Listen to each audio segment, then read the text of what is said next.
How you going, guys? Thank you so much for stopping by to Practical Daily Wisdom. And before I proceed any further, I'm going to apologize for the provocative title of this video. You need to be provocative to get people to pay attention to your videos on YouTube, unfortunately. The second thing I want to mention is the two gurus that are in the thumbnail of this, Nisargadatta Maharaj and Ramana Maharshi, I do not class them as Neo-Advaita teachers. I do not class them as a problem. But in this video, I'm going to explain how Neo-Advaita teachings came out of these two gurus. Unfortunately. Fortunately, but unfortunately, depending on how you look at it. Another thing I want to say is, if you think I'm bashing, if you think I'm hating, this is not my intention. My intention is always love. To clear up misunderstandings, to help you guys on the spiritual path in my own little way. I'll also like to remind you, or if you didn't know, Hindu philosophy has always been debating. Advaita Vedanta, non-duality, has always been in a debate with qualified non-dualism. I won't get into what that is in this video, but basically all schools of philosophy in Hinduism have always debated. Is reality separate? Is reality one? Is reality one but all made up of parts? All these different schools of philosophy. Also, the Advaita Vedantins were in a close to 1,000 year debate with the Buddhist. And why is this a good thing? Because when you're debating another belief system, you both have to make your position stronger, really articulate your teaching, and both teachings flourish, by the way. The battle between the Advaita Vedantas and Buddhists for almost 1,000 years helped both traditions to grow and flourish. So this whole back and forth debating is a good thing. So I do this in that spirit. I'm trying to shed light on some teachings, pick some holes in some teachings, Neo-Advaita, just so we can all progress and move forward. Because that's the problem, by the way, in this day and age, isn't it? Especially with internet. We can be in a bubble of our own thinking. We sit in our room, we Google what we like, and then it feeds more of us what we already like on social media, on YouTube. And then we think our way's right, their way's wrong. It creates division. So me calling out other traditions, which I don't really, it's only Neo-Advaita because of the issues I have with them. I'm not really hating them. I'm just trying to show you guys something. That's all. It's all out of love. And what caused me to make this video at this time? I wanted to make this video for the longest time. It was this comment. This tipped me over the edge. And it inspired me to start making this video now. You'll see it here. This is a back and forth discussion between me and I wouldn't even call them a subscriber. They probably just saw my video and commented on it. And we're just going back and forth. Here's what they wrote. You never had a single thought of your own, so who is talking and why? The way they worded that question, I thought, oh, they must be into Neo-Advaita, because that's how they talk a lot. Who is the one that's talking? Who is the one that's here? All that kind of who is the one constantly. So I thought, oh, okay, Neo-Advaita. So how did I reply? Who is talking? The same one that asked the question. Why? Because that's just what happened. They go on to say, Practical Daily Wisdom. Question then. Why have the urge to talk to yourself in a YouTube channel then? In a struggle to understand truth that you're alone in this game? I replied, because I'm not talking to myself. The I in you and me are one and the same, but we have different minds. When I say I'm not saying my egoic self is the same as your egoic self, but the I knowing your and my experience is one and the same. There is the one I running through all bodies and minds. So my ego talks and other egos listen and ask questions like you did. They go on to say, you made this up to find answers. The words just happen. Is what? Data thought input into your thought processing system coming from nowhere. Too much Tony Parsons and Jim Newman on YouTube, parrots. They're the two names I didn't want to mention, but he mentioned it. Tony Parsons and Jim Newman. Then I wrote, you're mistaking this with Neo-Advaita by the names you mentioned, who I've been very critical of without mentioning their names in videos. Then they say, as soon as thinking and speaking happens, the puppet master is pulling strings on someone who's not even there. Now I can tell this isn't going anywhere. They're not willing to engage in a discussion. They just want to say what they want to say. They don't want to learn anything or know anything or understand my side of the thing. So I end it with, thank you for sharing your view on reality all the same. This has been entertaining. Today, in fact, at the time of recording, I've been on YouTube for 1 year. Hooray, I should have a cake. But when you're on YouTube as a creator, and in this type of niche, I've noticed when people ask questions, I can tell now whether they're genuinely asking a question or they just want to battle me. This guy, I could tell, I thought he was genuinely asking a question, but then it turns into a battle. So I just thought, okay, thank you for your input. Because what else can you do? Otherwise, we're just going to go back and forth. But the reason that comment triggered this video is he mentioned Neo-Advaita teachers, Tony Parsons and Jim Newman. If you don't know who they are, look them up. They talk a lot about no one here, nothing to do. There is no self that became realized. There is no student. There is no teacher. Constantly talking like this. Nothing happened. There is no teaching. Constant. There's no break from that kind of talk. And that's what I'm saying. When I talk about Neo-Advaita, this is what I'm saying. They don't talk about spiritual practice. Everything's happening in boundless awareness. It's not going to get you anywhere. They're pointing to some high truth. Our true self is the pure witness. There is no one here, nothing to do. They're speaking from the highest truth, but they never speak from the relative truth. Traditional Advaita Vedanta speaks of the ultimate and the relative. And where do we live? In the relative. And that's what all this spiritual practice is for. So when I say I'm critical of Neo, it's because of that. That's not practical to keep talking like this. It's not going to solve your suffering. You're just going to say, in boundless awareness, I'm suffering. In boundless awareness, I'm angry. You're going to spiritually bypass. In boundless awareness, I'm feeling this. In boundless awareness, I'm feeling that. Spiritually bypass. It's not good. And that's why also I've seen like videos on non-duality recovery groups. Recovering from non-duality, what? This isn't meant to be recovered from. It's meant to change your life in a positive way. But it's because people hear this kind of stuff, take it the wrong way. If they're already mentally disturbed, it can make it worse. And that's again why I made this channel. People hear this and think, oh, non-duality is rubbish, and discard a beautiful teaching that can really change your life. I also mentioned Nisargadatta Maharaj and Ramana Maharshi. These two teachers were instrumental in my beginning stages.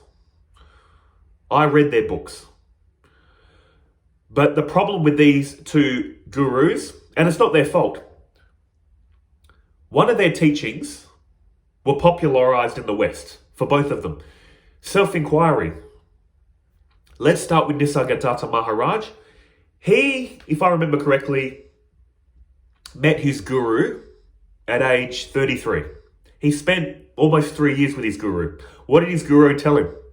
Sit with the feeling I am. You know that sense I am? That was his spiritual practice, number one, and also to do daily bhajans, 5 a day. Devotional songs, if you're unfamiliar. Nisargadatta was heavily devoted to his guru. When he was alive and after his death, he did these daily bhajans till the day he died. He realized his true self, he's still doing devotional songs, had a deep love of his guru. But this practice Nisargadatta Maharaj did, sit with the feeling I am, he meditated on that feeling. Any spare moment he could, meditated for a few years, constantly absorbed in meditation, spiritual practice. Daily bhajans, an act of gratitude and devotion, spiritual practice. When he had his realization, I think about 3 years into this, he left his family, he went off. He thought, why stay here? I'm going to go travel India, go to the mountains. I think it was he spent about close to a year away, and then he realized, what am I doing? What is found in the holy mountains of India is found in the slums of India. So he returned to his family. He just lived his life for 13 years as a shopkeeper. Then he started taking disciples in, or gave talks about 13 years later. For 13 years he had this realization, never spoke about it, started taking in disciples, people asking questions. And here's a beautiful quote from Nisargadatta Maharaj, you'll see it there. You seem to want instant insight, forgetting that instant is always preceded by long preparation. The fruit falls suddenly, but the ripening takes time. This is what traditional teachings are trying to tell us. Enlightenment can be in an instant, but the ripening takes time. What is that ripening? Spiritual practice. Here's a beautiful way to look at this. I'm in Australia. Now, imagine if I got it into my head, I want to have my feet standing on American soil. What would the natural way of getting to America be? For these feet that are in Australian soil to be standing on American soil, quite naturally, you'd probably say, catch a plane. Catch a plane to America, you'll be standing on American soil. True, but here's the thing we need to remember. Before I get on the plane, I need to walk out the door. Catch a taxi. Get into the taxi, that'll take me to the airport. Get out of the taxi, get on the plane. That's part of the journey to get on the airplane to step on American soil. Now, but if you said to me, no, I don't want to do this walking. I don't want to do this getting into a taxi. Just tell me the one thing I need to do. Just tell me about the plane. I'll be like, I can tell you about getting on the plane, but you still need to walk to the taxi, get in the taxi, takes you to the airport. So that's what these spiritual practices are doing. Walking to the taxi isn't the final goal. Getting in the taxi, going to the airport isn't the final goal. Getting into the plane and landing isn't the final goal. What was my goal? Put my feet on American soil. Getting out of the plane, standing in American soil, I'm there. That's instant. Stepping off the plane onto American soil, instant. But what preceded that? A long preparation. Getting up, walking, catching the taxi, taxi to the airport, airport to America, get off the plane. The ripening takes time. So if you're just focused on get on the plane, self-inquiry, it's not going to do it. Unless you're a very lucky realized soul. See, Nisargadatta did practice for 3 years, then he became self-realized. Ramana Maharshi had a spiritual experience when he was 16, which I'll talk about in a minute. He's very lucky. These are like the goats. What's that? Greatest player of all time? These are the goats of spirituality. Minimal to no spiritual practice, and they become enlightened. But for the rest of us, we need to do spiritual practice to get the results. And by the way, Nisargadatta, to the day he died, still did daily bhajans. Why? Out of respect for his guru. He had so much love and devotion for his guru. Doing spiritual practice for his guru. He would also recommend to some seekers coming to him, do devotion. He was critical of just intellectual knowledge. He said, do devotion, do other practices to get the mind fit for self-realization. That's what so many seekers forget, that like Nisargadatta or Ramana Maharshi, they're focused on that one teaching. Sit with the feeling I am. But if your mind isn't prepared, if you don't have a pure mind and a concentrated mind through meditation and karma yoga and bhakti devotion, it's going to be very hard. That leads me into Ramana Maharshi. What was his story, if I remember? He had this experience where he felt he was dying. And then he had the sense, what I am is not the body, not the mind. He had like a spontaneous self-inquiry in a near-death experience, if I'm not mistaken. That changed him. 6 weeks after that experience, at age 16, he left for the mountains. He became a recluse. He just kept to himself. Then, people started hearing about this strange young man, went to visit him, started building an ashram around him. People would come to him for advice. He never said he was a guru. He just did his own thing. People built an ashram around him. He would give advice. There was also never a lineage for Ramana Maharshi or Nisargadatta. They never passed on their teachings to the next disciple to teach on their behalf, if I'm not mistaken. They're just living their life and people come to them. But again, Ramana Maharshi, what's he so famously well known for? Self-inquiry. Which seems like a very quick and easy teaching to transport to the West, which is what happened. But again, a lot of people don't know this. He, of course, taught self-inquiry, but that is a teaching for the ripe mind, the mind that is ready for this realization, just like in traditional Advaita Vedanta. He also taught surrender to a God. He said, Surrender is just as effective as self-inquiry, and the two paths converge. They'll get you to the same result. Again, traditional Advaita. The path of devotion or the path of knowledge, going to get you to the same path. Totally surrendering to God puts you in a state of flow anyway. So that's another thing.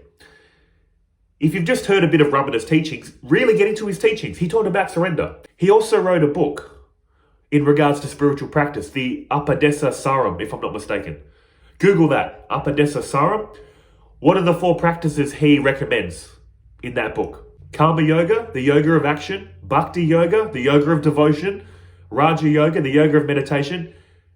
Jnana Yoga, the yoga of knowledge. Funny that, does that sound familiar? Bhagavad Gita. He's telling seekers to do these practices. Why? For a ripened mind. The mind needs to be fit for self-inquiry to be done properly. And taking it to traditional Advaita Vedanta, you know what they're telling you in the path of knowledge? Karma Yoga will not get you enlightened. Devotion will not get you enlightened. Meditation will not get you enlightened. Only self-knowledge gets you enlightened. They say the problem is ignorance, the solution is knowledge. So why do all these other practices? To get the mind ready and fit for self-realization. If the end goal was deadlifting 500 pounds, 225 kilos approximately, you can't just go up and do it. Some very gifted athletes, powerlifters, can on their first attempt deadlift 500 pounds. That'll be like these goats of spirituality. No spiritual practice, they just become enlightened. Ramana Maharshi.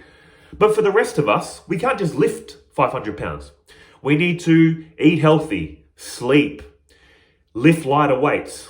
This is preparing the body and mind for the final lift. All those practices, eating healthy, sleeping right, lifting lighter weights, isn't the final goal, is it? But it prepares you for the final goal. So again, Ramana and Nisargadatta were famously known for their self-inquiry techniques, but a lot of people forget or don't even realize they talked about spiritual practice too. Self-inquiry is for the right person at the right time. But why did all this become popular? Because of one gentleman, HWL Poonja. He has a whole backstory of him growing up, had mystical experiences. You can look him up. He finally comes to Ramana Maharshi, really resonates with his teaching of self-inquiry, and he eventually goes off and starts teaching, mostly Western students. And the thing about HWL Poonja, his devotees started calling him Papji. So Papji, with mostly Western students, would take Ramana's essential teaching of self-inquiry, and he was famous for not liking spiritual practice. He would say, stop doing all your spiritual practice. Even self-inquiry, he said, don't turn this into a meditation. Do it once, do it properly, and be done. And now you can start to see where Neo-Advaita's roots are coming from. Papji. Just do self-inquiry. Don't make it a meditation. All other spiritual practice, stop wasting your time. Ramana Maharshi never gave him authorization to teach. He just was with Ramana, started teaching, then started taking Ramana's essential teaching and just saying, this is all you need to do. Now you're enlightened. Congratulations. Then these Western students started going to America, started teaching. I won't mention their names. I only mention names if it's essential. So you started getting these Neo-Advaita teachers crop up, and then you get these, I'll call them super Neo-Advaita, Tony Parsons and Jim Newman and others, where they're just constantly, who is the one, no one's here, nothing to do, constantly speaking like this. It's not practical, and it's very confusing. And then you get sincere seekers going, that makes sense. I remember getting into Neo-Advaita coming from Buddhism and thinking, they're right. Who is the one meditating? Who is the one doing this? Who is the one doing that? I thought, wow, jackpot. I've been wasting my time with all this Buddhist practice. All this right speech, right action, right concentration, all this stuff from Buddhism, all the meditation. I thought, what am I doing? Who is the one doing this? I'm enlightened now. There's no one here, nothing to do. I thought, you know what that bred in me? Thinking, oh, this is so easy. And all these other people, I started developing judgment. Religious people, definitely, I thought, they just don't get it. Worshipping a god. Or I'd see people that looked happy and I thought, they think they're happy, but they're not really happy. See, so much judgment, thinking I'm better. And you know what? What slowly happened? This teaching didn't make me happy. In boundless awareness, I was still getting problems. In boundless awareness, I was still getting angry. And I thought, something's off. Why would these ancient teachers of the past talk about all this spiritual practice and devotion? They can't be that clueless. They're a very wise culture, so why would they ask us to do all this? And then I humbly thought, you know what, let's give this traditional Advaita Vedanta a go. So I started studying traditional teachings. And then slowly, over several years, it all fell into place. Why we need to do this, why we need to do that. So guys, that's all I'm saying. Neo-Advaita had its roots with Papji. Papji came from Ramana Maharshi, and Ramana Maharshi never taught to not do spiritual practice. He encouraged it. Like I said, he wrote a book, Upadesa Saram, outlining spiritual practice for the devotee to ripen the mind for realization, which a lot of people don't know. So I just thought I'd share that with you. If you're into these teachings, there's no one here, nothing to do, why do spiritual practice, and you're still in suffering, this is why you're in suffering. If you're not in suffering, of course, keep doing what you're doing. Again, I just make these videos to show you, if you think, this is all nonsense, this is crazy, it doesn't do anything, exactly because you're not following the path correctly. And for the remainder of this video, let me give you some spiritual practices to have a calm, happy mind and healthy lifestyle as a friend on the spiritual path, and do with it what you want. Let's go from the gross to the subtle, gross body to subtle body. Spiritual practice 1. Get enough exercise, eat healthy and sleep. A lot of people, they feel miserable and depressed because they're not sleeping enough, eating healthy or exercising. Just do that and watch the change in your mood. Amazing. Do that. Second one, stop hanging around negative people if you can and watching negative content. It's so much junk in the mind. Negativity with people or online, junk. It's making you depressed and miserable. I remember when I was young, so much into conspiracy theories. It's good to know what's happening in the world, but it can be addictive. In my 20s, I was very negative, very down, depressed. And I look at the world and think, they're in ignorance. All these people thinking they're so happy with their happy little lives, but if only they knew the truth of how the world is, who's in control of the world, what's happening. It's still very popular. You've probably seen channels, they say, it's a hell realm. Everything's a hell realm. Who's controlling us? Very popular. I was like that too. But you want to slowly get away from negative content. That's the second practice. So first practice, keep the body healthy, moving, get enough sleep. Second practice, stay away from junk content. Third practice, be mindful of your speech. Whether you think reality is separate or not, just speak in a loving way. Control your speech. Only say what's necessary and don't be harsh and critical. If you're going to give criticism, do it in a loving way and give genuine advice. Treat others like they're family members. We all at some point need to have tough talks with family members, but we don't want to be harsh and critical. We want to help them. We want to be constructive. So that's another one. Be mindful of your speech. All this doesn't require you to be spiritual at any point. The next spiritual practice is karma yoga. This is just a flippant mindset. Do everything you were doing before, thinking I'm doing it for me and mine. Now flip it and say, I'm doing this as an act of service to a God, to the universe, just the mindset of service. If you want to bring God into this, now you can say, this is God's world, God's people, God's body. All the food and water comes from God to sustain this body. These thoughts aren't mine. I didn't create this language. It belongs to God. Before your birth, you were at peace.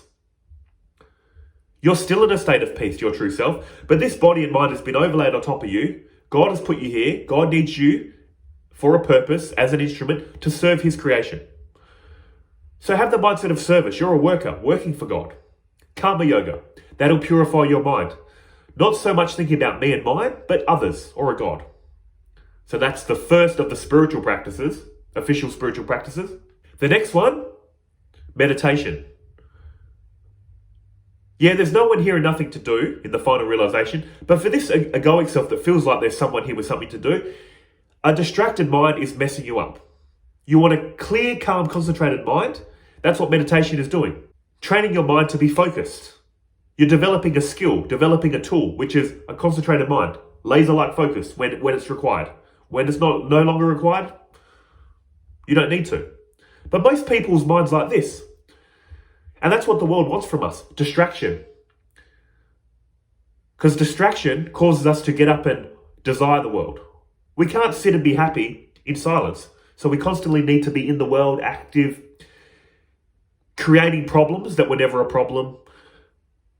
The world is doing that to us. They want our mind filled with junk, negativity, and a distracted mind. That's why you're addicted to social media or anything else. You can't sit in a quiet room for 20 to 30 minutes. In fact, that's what Blaise Pascal said. All of humanity's problems come from our inability to sit in a quiet room. Something like that. Blaise Pascal. It's true. If you can't sit in silence for 30 minutes, there's your problem. Learning to do that will solve many problems in your life. So that's the next practice, meditation. Now we're going to get even more devotional. Bring some God into your life. Bhakti yoga. This really pulls on the heart. God is all about heart. Now you can view God as separate from you, or you can view God as they do in Advaita Vedanta. This reality is God appearing separate, or your true self appearing separate. If you truly realize this is all you, or all God, you don't end here. You end there. Actually, you don't end. So, Bhakti pulls on the heart. It also puts you in a state of surrender. The same intelligence that's making the moon do its thing, the stars, the sun, the planets, the same intelligence that's making the plants and trees grow, the animals do their thing, the bugs do their thing, is taking care of reality and taking care of you. You've just got this thought in your head, the ego, I did it. I'm in control. That's just a thought. A thought that can be seen as an illusion, which is what self-inquiry is for in the end. But basically, it's going to pull on the heart. Bhakti. Love. You need to love this reality as God or as yourself. There's no way out of it. Love is always the answer. So that's the next spiritual practice. And the final one, the one we're all interested in, self-inquiry. Who am I? Realizing your true self is Brahman. Brahman is all there is. Someone asked Sri Ramakrishna actually, sum up spirituality in one word. And he did. He said, Brahman Satya Jagat Mithya, assimilate this truth. If you can get that one sentence, you're enlightened. Brahman is real, the world is an appearance, assimilate this truth. If you don't understand how Maya works, you'll never get enlightened. So you need to study how this reality is Brahman with the power of Maya appearing separate. What are you? You're Brahman. Tattvamasi. And that's what the path of knowledge is for.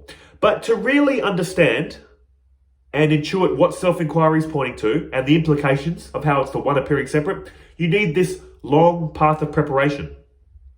You can do them all together. It's in fact encouraged. Do everything together.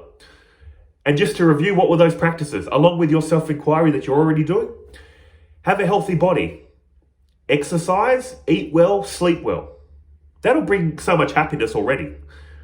Monitor your speech. Speak in a loving way. If it's all one, you're speaking to other versions of you. So do it in a loving way. How would you want to be spoken to? Keep negativity and junk out of your mind. You don't need this.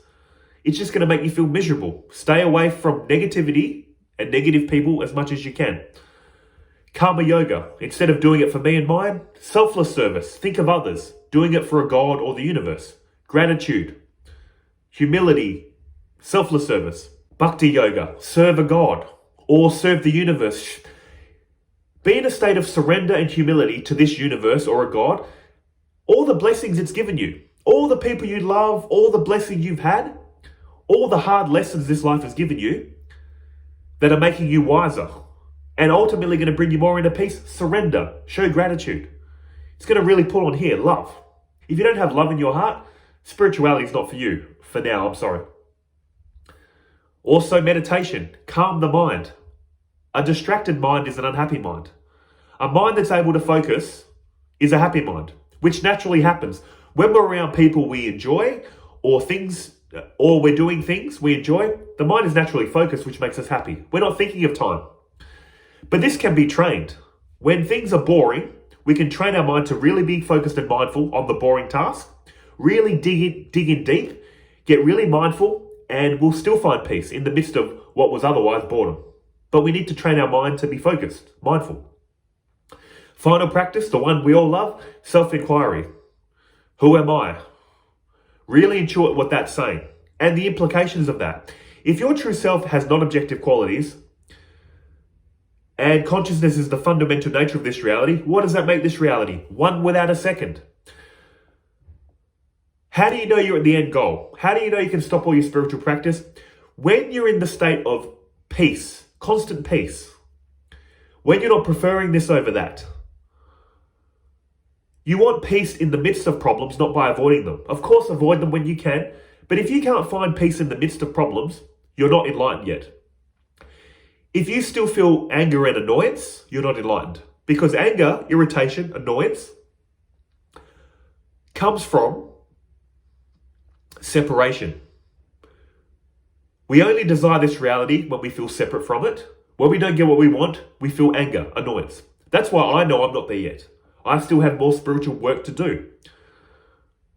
I used to get very angry, very sensitive to criticism. Now I just get little bumps of annoyance. But I want to smooth all that out. Be in a state of peace and happiness under all times. And constantly saying, in boundless awareness I'm angry, in boundless awareness I'm desiring, it's not going to help. It's just a cool linguistic trick you've learned. But it's not going to change your life. Also, what you'll find, spiritual practice is enjoyable. You'll find it enjoyable to serve, to devote, to keep your mind engaged in spiritual topics. You'll learn to love this. There's a quote in the Bhagavad Gita. I'm going to wind this video down. This is an epically long video for me. I'm going to wind this down. It said in the Bhagavad Gita, happiness in the mode of goodness is like poison in the beginning and nectar in the end. Happiness in the mode of passion is like nectar in the beginning, poison in the end. Happiness in the mode of passion, what we're doing, constantly following our senses, constantly consuming junk content, chasing quick experiences. That's why we're miserable. Constantly chasing our desires, we end up miserable and unsatisfied. It feels good in the beginning, poison in the end. What is the spiritual path doing? It feels like poison in the beginning. All this reading of scriptures, listening to this, spiritual practice, this is poison. But it eventually turns to nectar in the end, and you're going to have so much peace and happiness. This is going to become a lifestyle. You won't be saying, when can I stop spiritual practice? You'll be saying, I can't stop. I'm loving this. I'm loving meditating, talking about this, listening to this, serving others, devoting. It's going to really, it's a complete picture. So that's what I'm saying. This was a longer video than usual, but I really wanted to show you. This video was a long time coming. First of all, I'm not bashing Neo-Advaita. I'm just showing you holes in their teaching to help you guys. If you feel miserable, if you think non-duality is ridiculous, it's because you haven't learned it properly. So this is out of love. And as always, if you're into Neo-Advaita and want to have a back and forth discussion, I'm up for it. I'm not here to battle you. We're here to trade ideas back and forth to progress together. I'm just sharing my point of view. So first of all, I'm not bashing Neo-Advaita. I'm just showing you some holes in their teaching. Second of all, like I said, Nisargadatta and Ramana Maharshi, who are very popular in regards to these teachings, never taught just self-inquiry. But many people think they did, that haven't investigated their life properly. What are the roots of Neo-Advaita?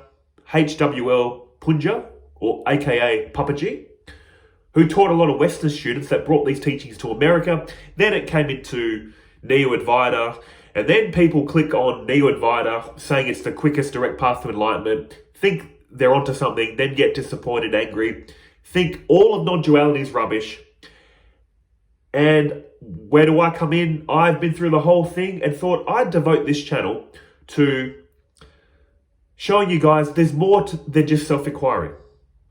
And again, like I said, on my 1 year anniversary on YouTube. Wow. I can't believe it's been a year. There's been so many videos, so much talking, answering so many questions. But you know what? I love it. This is part of my spiritual path. So guys, I hope this video was informative. Very long. Wow. But I'll see you beautiful people in the next one. But until then, take care of yourselves, okay? See ya.